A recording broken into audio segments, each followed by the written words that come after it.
All right, everybody. This is Doug Fowler from Pulaski Talks, and I want to welcome everybody to the show today. We got Ron Long all the way from Texas here to talk about what he's been doing. If you don't know who Ron is, he's former sheriff of Pulaski County and book author. I think he's got 4 or 5 books. I got Steve Bales with me here from the coalition of, what is it? Let me get your mic. Pulaski County Coalition Against Drugs. There we go. There we go. And Ron, we're live and we're talking. So thanks so much for coming on the show. We got some viewers logging in, chiming in. But before we go too far down the road, why don't you go ahead and take a couple minutes to introduce yourself and talk about what you're doing, what you've been doing since you retired, quote unquote retired. It sounds like when we previously talked, you're really not retired. You're just doing the things you want to do. Go ahead. I reallocated myself. Anyway, You got your you got your microphone on. yes, I do. Turn off the microphone to the computer. No, I don't on my computer. No, I don't. Getting some bounce back. Okay, I'm just. Give me a second here. It might be me. How does this? Is that any better? That's much better. It was me. It was me all the whole time. All right, go ahead. I had my computer speaker on, and I got my headphones on. Didn't realize, but go ahead. I'm sorry to gaff it up. Oh, that's okay. I appreciate the invitation, Doug, and it's a privilege to be on your show. I'm excited about it. Mr. Bells has told me a lot about it, so I welcome the invitation. Since I guess I have been, I left Pulaski County. One of the best jobs of my life, being the sheriff there. One I appreciated the most, and really hold dear to my heart. But I've kind of reallocated Ron's resources a little bit. Needless to say, being a sheriff or most law enforcement jobs, it's a pretty full-time endeavor. And especially being a sheriff, you have no days that you're really off. And you always get those 3 a.m. phone calls, but that's just part of the job. Oh, sure. So what I've done, I'm kind of focusing on my some of my hobbies. Mm-hmm. Of course, some of that is hanging out with my grandkids and my family and spending more time with them. In the business for 38 years. After that, it's time to kind of, you enjoy helping the public, and I know it's kind of cliche, but you do the job because you want to make a difference in somebody's life. But then, if the wheel comes around, the pendulum swings back, and it's time to spend more time with your own family. So that's what I've done, and also kind of spending a little more time with Ron. Sure. Staying busy, but I love writing. They've done some educational endeavors. Started a semi-new profession where I'm teaching criminal justice at one of our colleges here in South Texas. Really enjoying that too. So That's good. doing a multitude of things. Still missing Pulaski, but like I said, I've kind of reallocated my time and resources to Ron Long a little bit. Well, I can tell you from firsthand experience that being a avid cops watcher, that's what me and the wife, that's our exercise. We watch cops, but what you hear recurringly from all the law enforcement officers that are on the show and the ones that I've met is that it's a special job and a special duty. Everything's different every single day of the week. Now, maybe being a sheriff, you got to deal with the budget and everything else that recurs with running an organization that big, but I could imagine getting out in there in the patrol car, going out to your job. It's just everything's different. You're not stuck in a routine. And if you're doing the right thing, you're helping people. You're helping people. So thank you for your service and to the community here. So, well, you're more than welcome. And kind of in the words of retired Sheriff J.B. King, being the sheriff is actually a CEO job. You're CEO of the Pulaski County Sheriff Department. One good thing about it, though, in addition, we had a lot of administrative things to take care of. One big one was the budget, like you mentioned, Doug. But one of the perks of being a sheriff is that the cop never leaves you, and you're sitting there listening to the radio, or you get the phone call from dispatch, and they advise you of a hot call somewhere, and so you get to go out and kind of experience some of the cool things and not have to do paperwork. Oh, sure. So, well, you can't sit behind the desk. You got to be out there with the troops, so to speak. Being a veteran, that's what I think. You can't lead from the rear. exactly correct. Well, and as I promised, I developed about 10 questions for you that I have, and Steve's going to chime in on me, and we're going to have a good conversation this afternoon. And I know everybody watching was excited. I had a lot of positive feedback there. They're going to chime in on the show and give some comments and feedback. And Steve's watching the monitor to make sure we don't miss any comments. But the first question that I have is looking back on your career, what would you say was the most challenging case or event that you ever worked on? Well, probably the most challenging part of my career was whenever I first began working undercover narcotics. I kind of had to, I stated a while ago, I had to reallocate Ron Long, but I had to reinvent Ron Long when I started working narcotics. Grew up in Waynesville. For those who know me, know that I kind of grew up like a Boy Scout. I was not, smoking weed when I was a junior high school student or drinking alcoholic beverages. I had a father that, and parents both, and of course, they kept an eye out on me. And I grew up in a village of caring people too, so I was fortunate.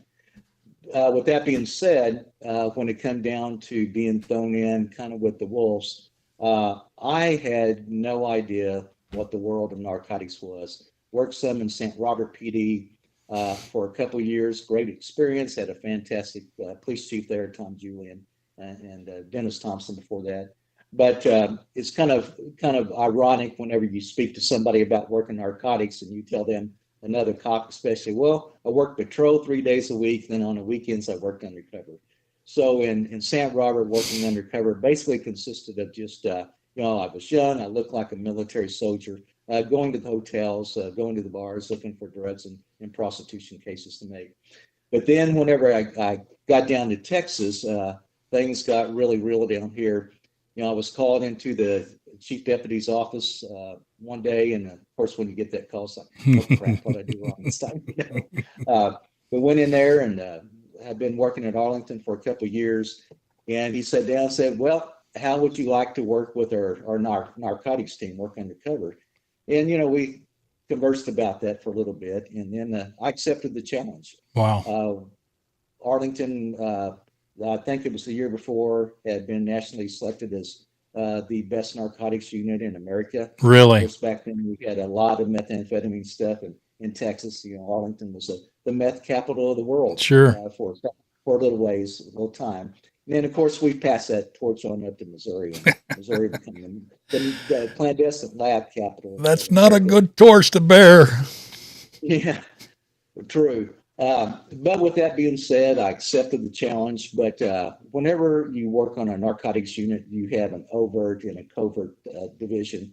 And I was the covert, which meant that the overt people, they would go out and they would kick most of the doors and make them a street arrest. And my job was to buy drugs Right. and find methamphetamine labs. So kind of long story being said with my preface growing up in Waynesville, but that was an entire different world for me, Doug. Wow.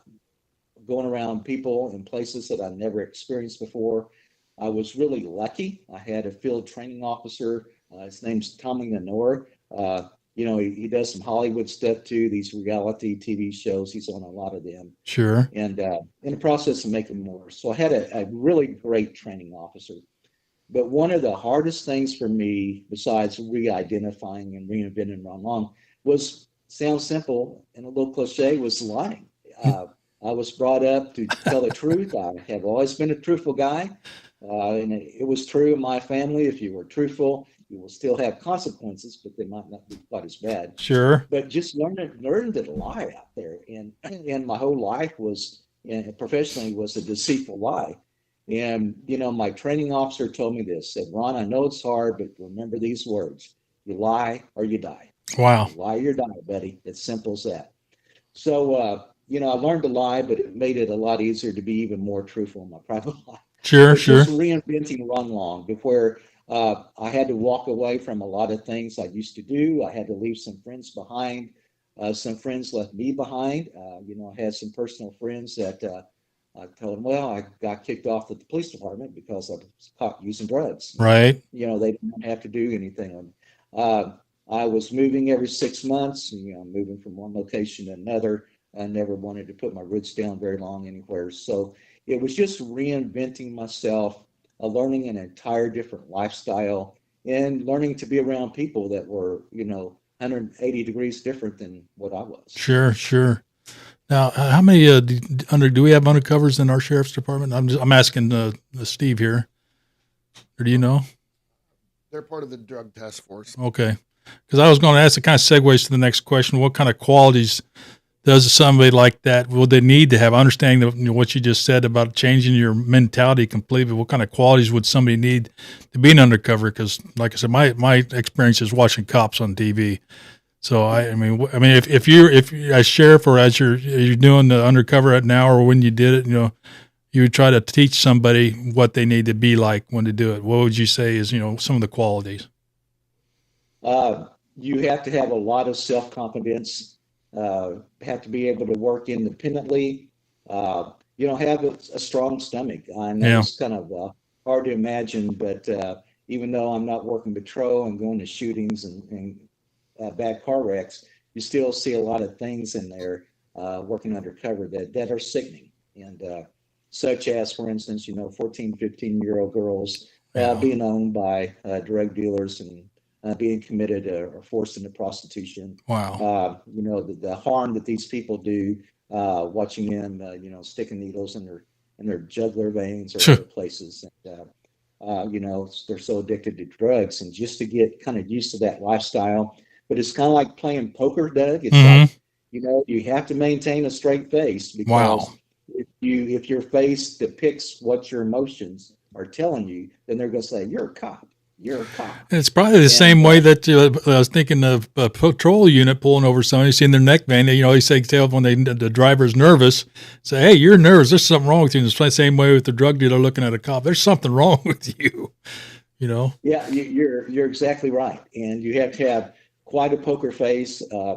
One of the more difficult things for me toward my later days when I worked in the unit was, it's not an 8 to 5 job. It's not a Yeah. Monday through Friday job. I may go in to work sometime like on a Tuesday evening and think, well, I'll be there for 6, 8 hours and go home. And then, Friday is when I walk back through the doors. So you never know where the job's going to take you. Right. You never know when you're coming home. Uh, and it's a new experience every time. There's nothing that's the same. Working patrols kind of that way too, but when you're in the drug world, sure, it's the drug world, but nothing's the same. It's always different. You're dealing not just with drugs, stolen cars, stolen property, methamphetamine labs. We had a lot of those, human trafficking victims.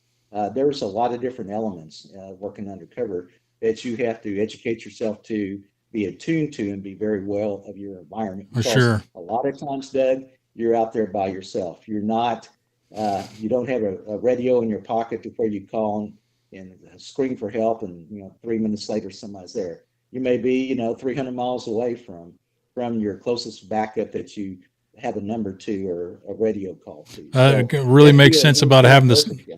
about having that self confidence to be and be trained well and comfortable and trusting your training.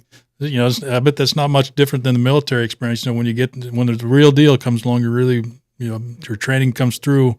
You better pay attention in class. Great analogy. The training has to be reactive immediately, not where you sit there and think about it. It needs to be spontaneous, and that comes through, over and over training, going through drills, and like in the military, and also sitting behind a desk and listening to somebody talk to you. It's Yeah. all helpful. Now, whether it be your time as sheriff or working down there advising hiring actions and stuff like that, uh, we have hiring fair basically going on. I think every agency around the Pulaski County and beyond is hiring. You see it peppered all through Facebook and social media. What advice would you give aspiring law enforcement officers that were maybe thinking about making this career? Because I could definitely see doing that. I may have the wrong mentality, but I could see the not the pleasure, but the rewarding factor of being able to help people. What would your advice be to somebody thinking about that as this is a career? Well, I kind of talk about this every day to my students in class. There is not another career out there that's exactly like working in law enforcement. It can be exciting, it has its ups and downs, but it's so fulfilling. Once again, kind of cliche, but there's very few jobs that you get the self-satisfaction and feeling of being helpful that you do with law enforcement. It's very diverse. There are many different places. People think, well, you only can work patrol, but there's detectives, there's scientific parts of it, there's crime lab parts, there's administrative, there's technical. It just goes off in a million different directions. And the bigger department you go to, then the more opportunities you have. Horse patrol, motorcycle patrol. Today, I saw the sheriff department in our county was having a job fair at the YMCA, and they had their horse unit out there. They had their motorcycles out Wow. there. They had just a lot of different components of that, and we had some of those in Pulaski County. Some of those were just kind of conducive to our reserve unit at the time, which was great. But getting back to your question, though, very fulfilling. My advice to a person wanting or considering a career, don't pay attention to your national media newscasts. A lot of those, for the last 2 or 3 years, we've been going through some touchy subjects through the media, and that's been very much influenced by politics. And so kind of try to stay away from there. The cops slip up every once in a while and do something they shouldn't. Sure they do. But Yeah. so does every other profession out there. Absolutely. But it's a great brotherhood. The pay used to be pretty low, but now a lot of agencies are trying to bring that up to parity to the corporate world. For instance, I used to work at Arlington Police Department. They're starting off right now, walking the door at $80,000. Good googly moogly. So, yeah, that's pretty survivable. That's not realistic for some places. Sure. Like when I was in Pulaski County, I wish I could do that, but you can't. You have to work with your budget. You got budget, and a tax base you're working with. The dollars are finite. Yes, yeah, but and if you don't have the money, you try to give them other perks. Like a 401k plan, like a new take-home car. We're able to do that with most of our people, and pats on the back. Hey, take an extra day off. You did a great job. I'll cover your shift tomorrow. That's sure. But just self-satisfaction, lots of different avenues that you can go into. And another thing that a lot of people don't think about going into law enforcement, like it is in the military, you go spend your 20 years, you retire from the military, same with law enforcement. Man, there are so many jobs out there that you can walk into, from IT jobs to anything like real estate jobs, to teaching employment opportunities. They're out there. And, you come out with the law enforcement background, you automatically had credibility and experience with a lot of different positions that are being advertised. Wow. So a lot of good aspects to it. Well, that's what I could figure. It's like hiring former soldiers. There's a set discipline that you gain from years of service. And same with the law enforcement. I'm sure you have a discipline. People are counting on you to do the right thing. You just like what you did as undercover. You're on your own. You're only going to do what you want to do, and that's hopefully the right thing to do. Be disciplined about how you do your job and stuff like that. Yes, sir. That's correct. Now, a segue that you brought it up. Don't listen to the media.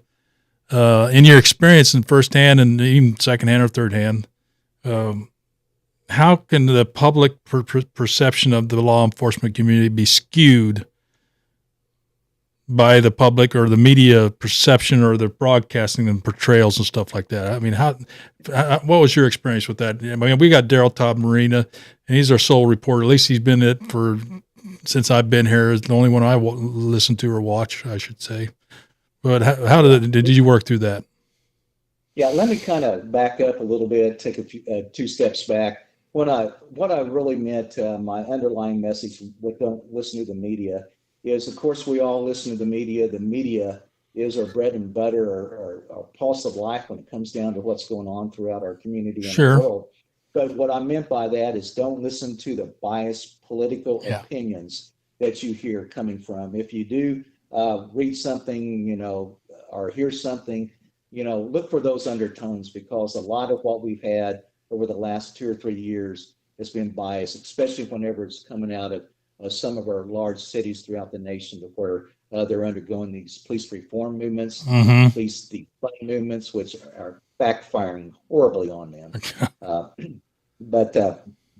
Okay, getting to your question, I really enjoyed the media, and am I one that likes to put my face in front of the camera or in front of the pen and paper to pencil for the newspaper? No, but that's part of my job. And I believe that a sheriff has got to be very open and transparent with their department. One thing I instilled, and I don't like to use the word me or I much when I'm talking about organizations, but when I was there, one thing I instilled on my people and I do with my students is that we are employed by the public. We have 60,000 or more people out there that are our boss. Okay. Do they get to tell you what we do, how to do our job every day? If we stop them on a traffic stop, do they tell us not to write them a ticket? No, we still do our job, but they're our boss. We're accountable for them.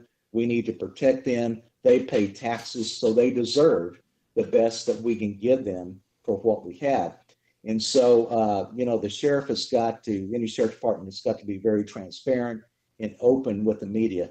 And, Doug, probably you were there whenever we got the law enforcement sales tax passed Yeah. in Pulaski County.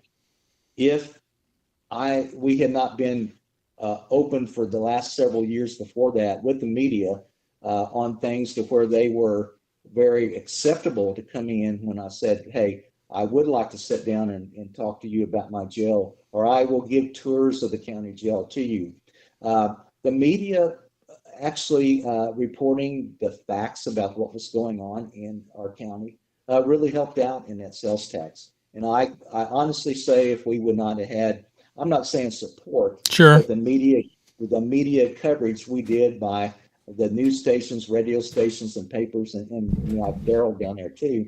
I don't think that sales tax would have been passed. Extremely important, the media. Oh, I agree with you because I was here and we watched it pretty closely, and I was a big supporter of it. I know that me and my family were because you always said police were underfunded. If you can only work within the budget, and just speaking of transparency, not the sheriff's office, but there's another push for a money grab, in my opinion, from the school district, and you only see a footnote now in a post by Daryl Todd Marina, a meeting of the county commissioners, and you say, oh, yes, it is. It's property and personal tax. The school wants to increase the tax increase, and that's all you hear of it. It's gotten to be where you have to go find out the information before it hits you. So very frustrating, but yeah, that's good. Yeah, I did not want that, and we did numerous things to where we were open. First of all, I had an open door policy, and there are a lot of sheriffs that do, where they allow the media in, or they type up media releases. I believe that Sheriff King, before I took over, he had a written or typed up media release that he would leave at the dispatch center every day. And also one thing I copied off him and took it full gears ahead. Sheriff King had a week. He tried to weekly, but sometimes it was bi-weekly. But he put in a sheriff's article in the newspaper every week, every other week. And man, that was my drum to beat too. Yeah, I love that. I remember reading it. I remember reading those. This is how you found out about what's going on. Right. And it wasn't necessarily the headline news. We had headline news in Pulaski County, believe it or not.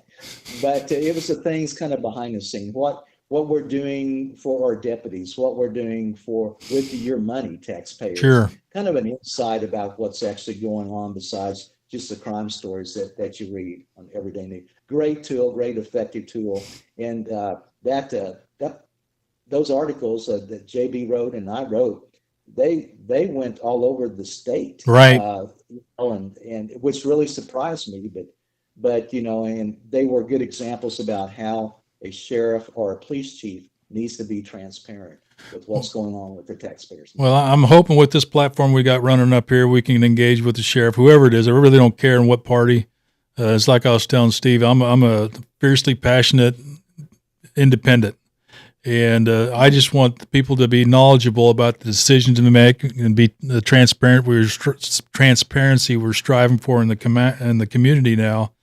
So now the social media is a powerful tool that we can use to share the knowledge for good. It's a powerful tool, but it can also, it's like I was discussing with somebody I can't remember. Once you're out there, you're out there.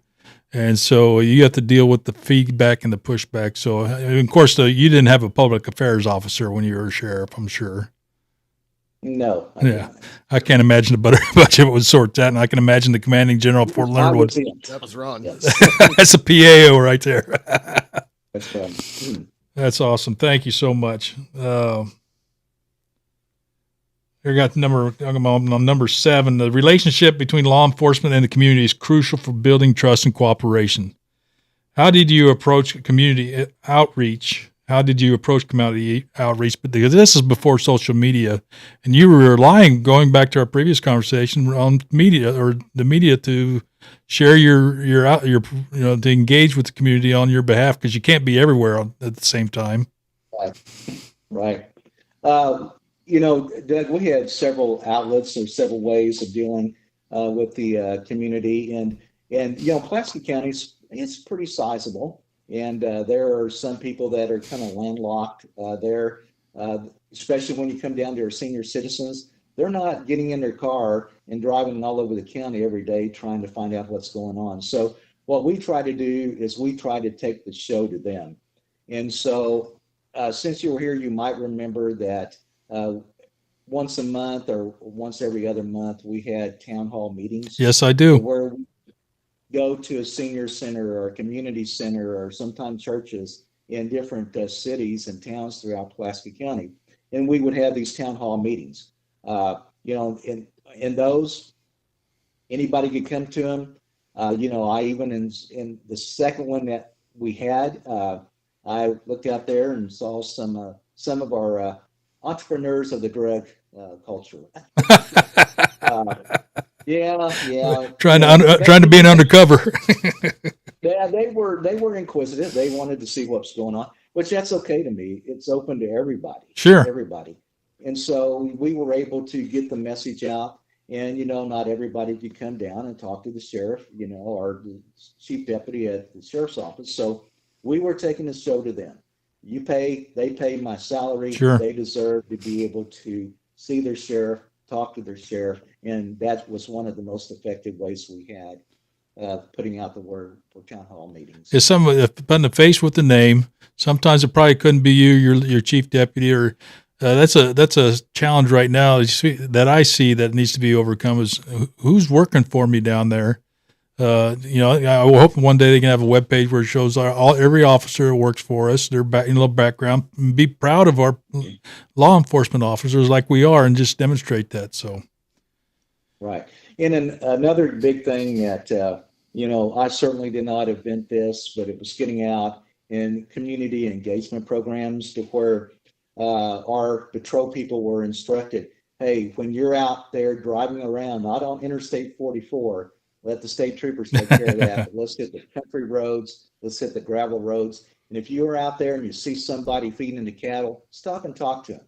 See someone that's mowing their front yard, stop and talk to them. Yeah. Almost over 80% of people in America, their only contact with law enforcement individuals in patrol cars. So what a great opportunity. They see you in a patrol car. They know who you are. Yeah. And to have you stop there and talk and see what's going on. And one quick funny story, and I won't mention who it was, but we had a deputy that they were not for this program, going out and stop and talk in community relations programs like that. They were not for them. But this individual was forced to do it. Uh-huh. He very, very seldom did I crack the whip, but Chief Deputy Groves had a good heart-to-heart with him and said, you're going to do this. And, it's kind of funny. A couple months after that, he come back in and he said, Sheriff, can I talk to you? And Sheriff Chief Groves. And I said, sure. And he sat down and just told us how great of a program that was. And it's like, hey, do you know that these people are giving me all this information on these theft rings and these drug pushers and stuff like that? And he just sat there and smiled. It's a two-way street. Oh, absolutely. And I live in St. Robert. Yeah, go ahead. What'd you say? I missed that. I'm just going to say people appreciate that contact. Not everybody does, but most people do. It's like putting a face with the name. It used to be some of my jobs and positions I've had, if it's that important, I'll go talk to somebody. I mean, this is who you're talking to, or I'll call you on the phone, but rather than an in-person email or letter in the mail or something like that, you get some positive response by some social interaction, personal, and because it shows the deputies made an effort to get to know. Yes, sir. Because I bet often there's a statistics that the only time you interact with law enforcement is when something's wrong. It's knocking on the door, somebody passed, what's your interaction? Oh God, a speeding ticket. But instead of having the positive and blending that. So, because I live in St. Robert, and I am just, every time I see one of our officers out there, I make sure I wave, thanks for serving. And sometimes I wish they had more interaction with the public other than when it's time to pull somebody over at bad times. So I'm trying to get Chief Currington down here and talk about that. So who knows? Maybe he'll show up. Okay. Yeah. Good guy. He and I worked well together. So. He seems to be a great guy. And I was going to start attending those public meetings in the town hall meetings, not town hall. What's it called? Council meeting. Council meetings. Yeah, alderman, and I need to get involved with that. But until 5 o'clock comes on, it's cops. It's cops at supper time. Well, the last question I'm going to burden you with, Mr. Longrong, is looking ahead. Now you've been a law enforcement here in Pulaski County. You've been where's your undercover, here or there? No, and down here in Texas. Okay, down here. So you've been undercover. You've been a sheriff. What's your outlook on law enforcement as from your perspective? If you're a king for today, this is what I think. How it's going for law enforcement. Looking down the roadway, what we have now, I don't see it changing a whole bunch. But I think, though, with all of that things that have been going on the last couple of years with the reform movements, the defund movements, I think there's more limelight on law enforcement, and law enforcement needs to continually be improving. It needs to continually be reforming, but it does not continually need to be defunded. As we've seen around the nation, these have been some failure attempts, some of these big cities, when we look at, I'm going to name some: Seattle, sure. Portland, Austin, Texas, Chicago, D.C. Look what's happened with this defund movement. They're not working out. Their citizens are absolutely irate, and they don't have the law enforcement presence and support that they need to. So I think the pendulum's starting to swing back to where we're going to see more improvement and more public support. And where I think, too, Doug, that we're going to see more specialty units to where you're not having just patrolmen, especially in your bigger cities that have more resources, to where if you have a domestic situation going on, if you have a mentally ill individual that you're dealing with, that you have some specialty individuals or even specialty units. I flogged on Austin PD just a second ago, but now I'm going to glorify them for what they're doing. They have a unit that responds to cases, domestic assaults, domestic cases, but also the mentally challenged. If they have individuals that have mental problems, they have counselors that go out on some of these calls and handle those. And that's great. I love seeing that. So I think you're going to start seeing law enforcement being a little more specialized. Sure. I think you're going to be seeing more monies funneled toward these programs, all through agencies all throughout the nation, and not just your big agencies either. Where in the past, historically, a lot of the monies go to the big agencies. I think our policymakers have finally figured out that this is not just a big city problem. We have problems all over the nation, and everybody needs the funds and equipment to do their job. So I think you're going to see continued support, more special programs going on. And still, though, we're going to have ample amount of police officers and patrol cars out there to respond to your first needs too. Yeah, absolutely. It's a community that's being affected, so it's going to take a community to address the issues that are going on. It's what's called a coalition of the willing, so to speak, or better yet, the coalition of the affected, and to realize, that what's happening to your neighbor could soon be happening to you. Doug, can I throw one more thing in on that real quick? Sure. And whenever we're going down the road with law enforcement, we also have to point our fingers at our policymakers. Our politicians, nationally, statewide, locally, they need to get in and become more vested in their law enforcement agencies, because it's not a cop's job just to go out there and clean up every mess that these policymakers create. They are very helpful in many cases, but then we look at some of these big cities where we have areas that are very poverty. They don't have jobs. Drugs are high in priority with them. They're being overlooked by the policymakers. But then law enforcement's, they're the ones that have to come in, first respond, and then whenever something goes wrong, it's a cop's problem. It's the police departments, and they don't point the finger much at the policymakers, where some of these policymakers are a bigger problem to law enforcement than what the people on the streets are. Oh, exactly. So Because the policymakers need to be supportive. absolutely, I totally agree with that. Because words have meaning, especially writing them down in policy or law. And the law enforcement officers are just that, law enforcement. You write the law and you make the mess. This is all I can do. Now, I there's a TV show. I don't know if you ever watched The Wire. No, I don't think that is like one of the best cop shows. I mean, you got to have thick skin, so to speak. They speak some language and things going on, but it's like one of the best cop shows, for lack of a better term to use, that I've ever seen. And I watch a lot of movies, sadly. My belly reflects that. But one of the biggest problems that you see at the higher level dealing with policymakers and the senior members sometimes is that the stats, they're so focused on stats, they forget the reality that's behind those stats, and they only care about stats. Look, in my administration or my law, we reduced this, and it's all they care about, the stats, instead of the person that's behind those stats. Great point. It's a great show. If you get a chance, watch it. But you gotta have filters on. Okay. Now, how many books you got read? We're going to transition. We're going to segue to your books. I have 5 books that I have published, and I have 2 more in the making. That one of them's probably about 85% done, and the other about 50%. But fortunately, life has gotten in the way and kind of slowed down the process. But they're there. They're just about ready to conclude. And then, of course, very familiar about it. I've got a book about drug addicted America, and I revised it once, and I'm going to update it and revise it again here, hopefully beginning this fall. And Steve, I'm going to be reaching out to you, buddy. So he just held them up. Talk about the book, Steve. I bet you've read them about a dozen times. He tells me they're good, and I need to get a copy of them. Well, let's put it this way. For me, I would like to see every household have these books, because these are tools. Bring the mic a little closer to you. These are tools, I think, that every household really need to have, because parents can learn so much, not just what they can see in their household, but they can learn what they can do to help. Sure.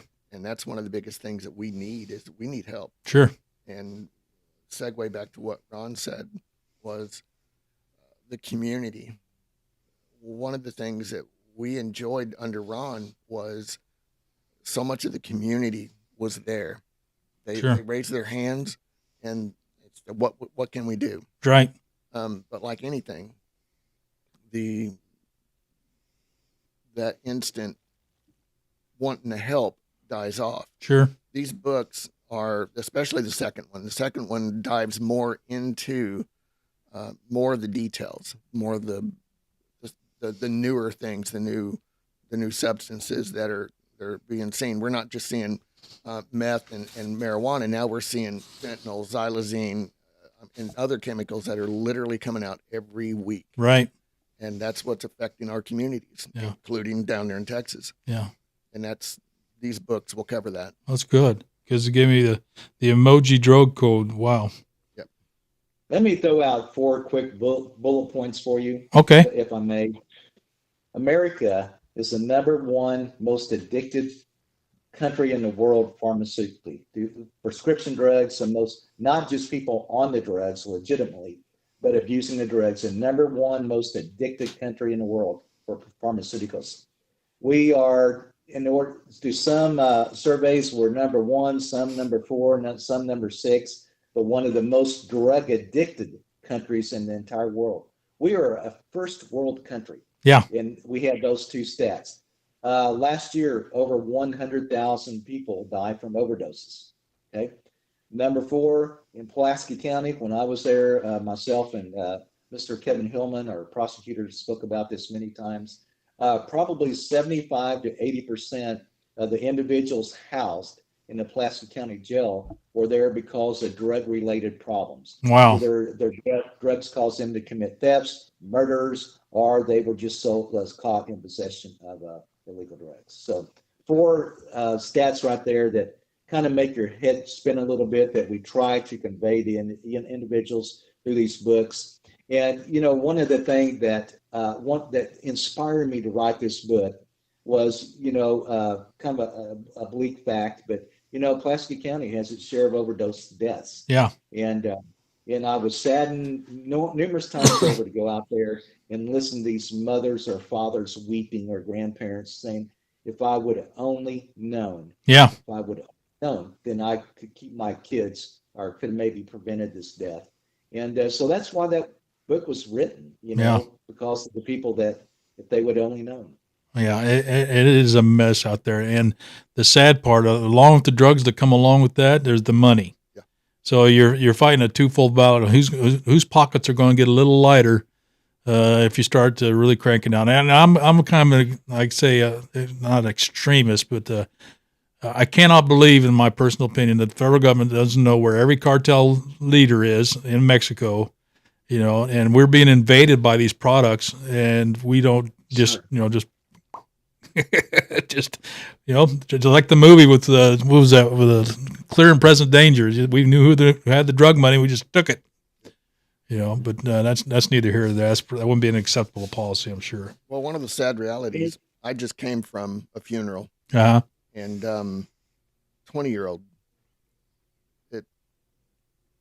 It was part of my family by marriage, and I've known this young person since they were 6 years old, and to watch the parents now grieving over a child, we have too many in this county that have had to deal with this. Sure. And there's a lot more out there that we're seeing every single day. They come to my booth, and the stories that they would tell me, it will jerk your heart out. Yeah. And Ron's heard it. Yeah. I wish other people would hear it. I wish somebody in the community would come on a weekly basis and just stand there and watch and listen, and they'll be amazed by what the stories they're going to hear. I think across Missouri we're number 10. Yes, number 10 across the entire state. It's scary what's out there, and I was going to get counties, and I was going to get Roger Graves. He's the new coroner. He's doing a great job. Yeah, he's doing a great job, absolutely. And he was going to try to make it today, talk about the problem going on. But that's every one of those players that we talk about doesn't include the community as much as it should. I think it's going to take more than just pointing the finger at law enforcement or public officials that we've elected. To me, it's like delegating responsibility down too much. If that's all we're saying, well, the cops will take care of it. We got to get involved. It takes community involvement. Sometimes, it's going to take a lot of effort. Well, one time back in I believe it was fall of 2013, Ron, when we standing outside of the courthouse, and I asked you, how many do you know on paper? And do you remember the stats you gave me? I'd be impressed if you did. Well, I remember that conversation, and I remember, I remember it, but I don't remember numbers or anything, Steve. Well, you told me, if I can get this correct, and with the deal that I've had since last year, it's kind of hard to remember some things, but you said that for every one addict, they're the circle of 20, and that's parents, grandparents, siblings, friends, and then you take most families are now blended families, right? So now you've just doubled that number, and including the people that they steal from, et cetera. And I believe you said, now take that times, and I believe you said 1,000. He said, let's round it off to 1,000. So 20 times 1,000. It's a lot of numbers. That's the 2 million or whatever it is. 20,000 people in a county of 54,000 at Wow. the time. I'd have to ask Alexa to do the math. Math's hard. And I use that every single Wow. booth that I do when somebody asks questions, and their eyes are like huge. Wow. And that's the aha moment. That's what we're trying to do. Sure. Aha moment to get people to understand this is what we're battling. Absolutely. And it is a battle. It's information. Yeah. That's the information they did not understand or know. Now they're understanding it. Absolutely. And you got a firsthand awareness. So. Yeah. By the way, hi, Ron. Hello, Steve. Still can't see you, but I remember that voice. But one thing too, and not trying to make a political statement out of this too, gentlemen, things aren't slowing down. I'm kind of close to ground zero when it comes down to the border issues. And just this today, well, let me back up. The amount of drugs and the amount of criminals coming across that border are uncountable. Just today, I read a story about where some drug, actually, it was Arlington Police Department that seized 6 kilos of crystal methamphetamine and then seized another 40 kilos of liquid meth. Wow. And stuff like that happens. I mean, that's a lot. But every day you're hearing about these really large seizures of drugs. And we also are seeing in the media about these drug cartel members or affiliated gang people that are coming across the border, not just from our Latin American countries, but from others around the world too. But that border, so much is coming across, and every day we hear in South Texas about human smuggling. 2 days ago, they hit a house in San Antonio that was a drop center for individuals being smuggled across the border, and along with a lot of car chases, a lot of deaths involved. Sure. Shootouts with the police. In San Antonio, over the last couple of years, the shootouts with police have reached numbers that weren't ever dreamed about in the past. But our border is very porous. Things are coming across, tons of drugs, and people, they're coming your way. There's not a state in our country that's going to be untouched. So everybody will start seeing more and more when water seeps out of a container. Yeah. It turns into a stream and it flows a long way away after a while. And so everybody's seeing that. And so drugs are everywhere in our country. And thank goodness our law enforcement is seizing from the Border Patrol to local law enforcement agencies. And I even commend Missouri for sending 200 National Guards people down here along with 22 state troopers that are going to help out. Indiana is sending some down too. It's funny being here in Texas and seeing Florida highway patrol cars driving around, helping with their drug and human trafficking situations. But they're a lot of states are helping out. But we got it. It's coming across the border in massive amounts, and it's coming your way, which means our drug overdose, our drug death problems are not going to get any better. Now,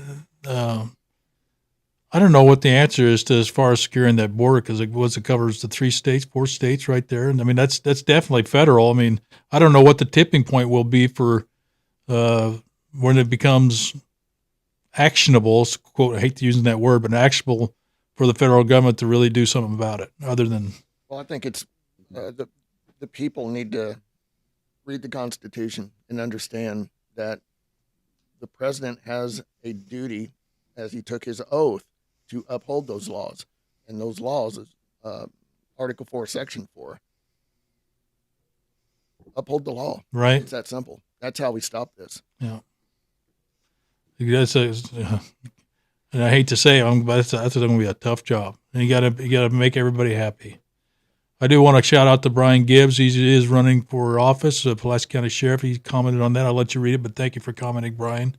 Really appreciate it. You got anything else you want to talk about there, Steve, while we got Ron on the line? Well, human trafficking, you mentioned it. You did a seminar at the ARC, and I believe it was, 2016? Does that sound right? Yes. Mm-hmm.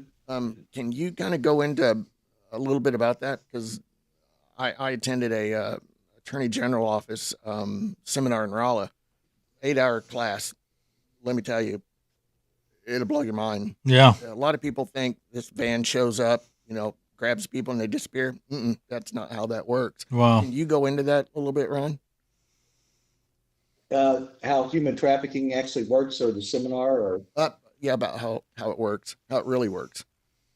yeah, working in Pulaski County, even back when I was at St. Robert PD back in the late 70s, early 80s, prostitution was everywhere in this county.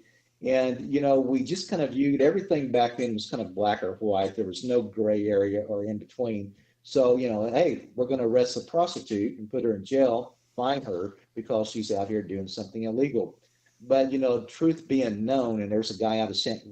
Louis named Ronald Lawrence that wrote a big article about Pulaski County back in the days too, which also included human trafficking, to where some of these females that we were putting in jail for prostitution were actually victims of human trafficking. I first really, of course, I've always known about it, but not been real proactive in it. But Vicki Hartzler, when she was a congresswoman of our district down there, she had in Columbia, Missouri, she had a big conference and really opened the eyes of a lot of people, including myself, when I was there attending. So I met a guy there named Steve Dunlap. And matter of fact, I spoke with Steve just yesterday, where he was a school administrator. He was also a pastor, but he became involved from a mission trip, human trafficking rescue operations, to where he had a rescue center about 80 miles southwest of Pulaski County. Also has some in Mexico and some other places scattered around. So what we were sometimes when we were arresting individuals that he only took in females. So if we had a female drug violator or if we had a female prostitute that said they were a victim of human trafficking, we would actually, Steve allowed us to put these young ladies in his program to help them get their life back together. And it's a long process. It was a two-year long program, but we had victims, and we still have victims, and we always probably will have victims of human trafficking there in Pulaski County. We love our military, but the military base draws a lot of some of the illicit businesses of life, and human trafficking and drugs are two of them. But going back one more time to our nation as a whole, we are the number one country in the world that's targeted for human trafficking. Wow. States of America. Yeah.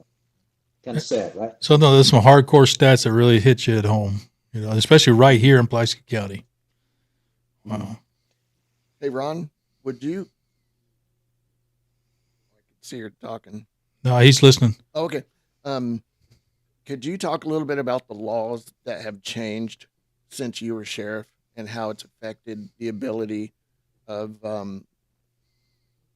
I know we've got the drug court, which does an amazing job.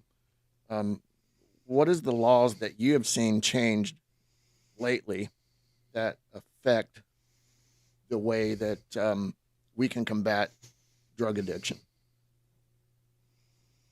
Well, that's kind of a double-edged sword. I think, most of the laws are passed to help people. I think some of those that have been passed might be a little counterproductive, where you're kind of enabling people. But let's kind of look at the upside of it. One thing that, as far as low amounts of marijuana, a lot of states have passed laws to where it's been decriminalized, which means it's not to where you're going to go to prison if you have 2 joints on you, which I think that's legitimate. You're written a traffic ticket just like parking in a handicap zone, and then instead of going to jail for it.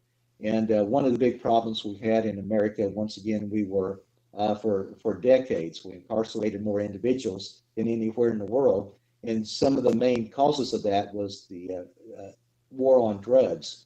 Sure, law enforcement needs to hit drugs, hit them hard, but we also need to have systems in place to where we can funnel people like through drug courts like we have, where it's not easy. I know Judge Long has a drug court there in Pulaski County. It's not an in and out door thing. He has a lot of requirements. He's strict about it, but he's had a lot of success with those, and those are being seen throughout the nation too. Some places we have seen decriminalizing small amounts of like methamphetamine, heroin, cocaine. Uh, that's just enabling in my Sure. book, and none of that should be to where you get a traffic ticket and walk away, or to where there's, as we see on the West Coast, and I'm not going to name any cities, but like in San Francisco, where they have places that you can go there and not be touched by any enforcement agent and sit there and put a needle on your arm, shoot up heroin, smoke some methamphetamine or whatever. That's not productive. That's counterproductive, and I don't like seeing laws like that are put into effect that are actually not just hurting the individual. They're not getting off drugs. They're overdosing. They're dying in the Right. streets. In these places that's where it's happening at. What we're seeing too, and I'm going to once again point my finger at San Francisco, in Portland, in Seattle, Chicago, New York City. We're having businesses and people bail out of those Yeah. states because of the disgusting, like San Francisco used to be pristine. Been there before numerous times myself, used to love to go. But now, like Austin, Texas also went down this route to where you have individuals sleeping and doing relieving bodily functions on their city streets, on their sidewalks, living in tents, and just horribly trashing out their cities and running businesses away.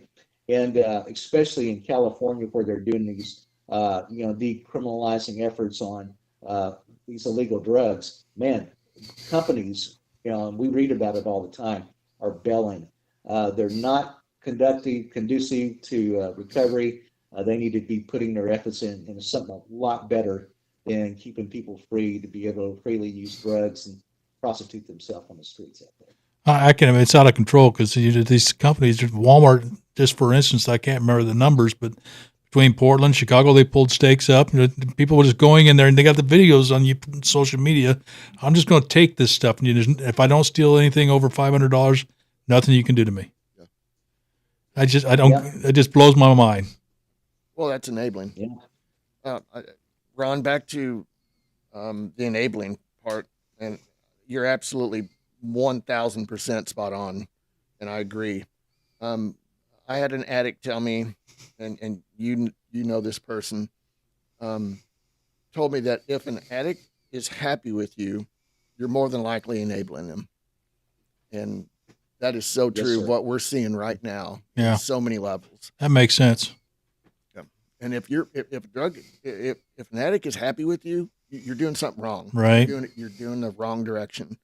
Our job is to get them away from drugs, Sure. not perpetuate drugs.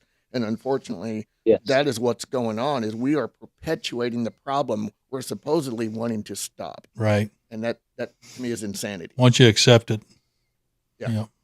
Wow. Yeah, and one good example, I won't mention his name, and he probably would not mind me doing it because he's given me interviews. I've used him in educational endeavors. But there's a young man right there in Waynesville that had an addictive personality, mostly to heroin, in and out of the county jail. He was there when I was there. He was in jail some before then too, and his, it got to the point to where his family, and I know his family, they were being tough on him, Wow. practicing tough love. The court systems, you're not going through drug court anymore. You're going to spend your time in jail for doing whatever you're wronged. You have wronged people, but they got tough on him. And then I'm going to give a little kudo to some of our programs we had in our jail because of the coalition of against drugs that Steve is the head of there now in Pulaski County.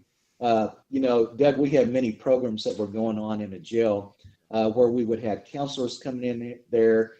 They would counsel individuals on anti-drug endeavors. Mm-hmm. We would also educate them on what to do, how to get a job, how to write a resume, how to be a better husband and wife. The state sent in workers free. We had free drug counselors that were even a doctor that would come in there. And this individual actually said, I'm tired of all of this. And he hooked up with one of the counselors. They got him some help. His family was tough on him, showed him some tough love. And now he is a very productive, tax-paying, money-earning businessman, Yes. And very successful there in Pulaski County. Wow. I'm extremely proud. Yep. Yeah. I know who you're talking about. That's awesome. I see him every day.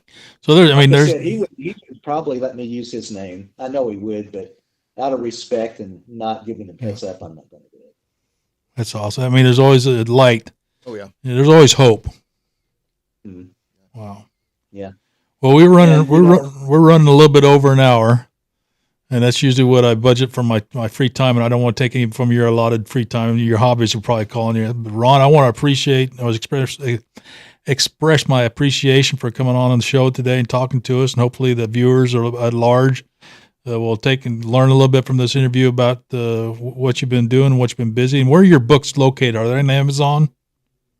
You know, the best way, unless you want one that's personally signed, just go to Amazon, order it from there. Okay. If you're a Prime member, you get free shipping, and they're not too expensive, especially the drug book. I made it to where anyone could afford it. So good. just go to Amazon.com and all four of them are there. Actually, I've written 5, but the other drug book that I replaced is no longer online. So We'll do, and we'll find between me and Steve. We'll get the links directly to the product, to the books on Amazon. So, And I also have several of the books at my booth. So if good. anybody wants them, Where's your booth?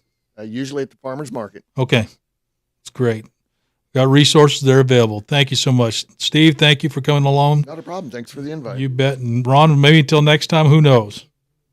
sure, and it's been a pleasure, and I very much appreciate the invite. I've enjoyed the conversation. Thank you so much. I'm going to shout out to my sponsors for the show, specifically Prue Law, Mark Prue Law at the down in Waynesville. They're the gold sponsor of this show, and I want to express our personal appreciation for that. And to all the sponsors, you'll see their ads. Take the time to look at the ads and learn a little bit about them.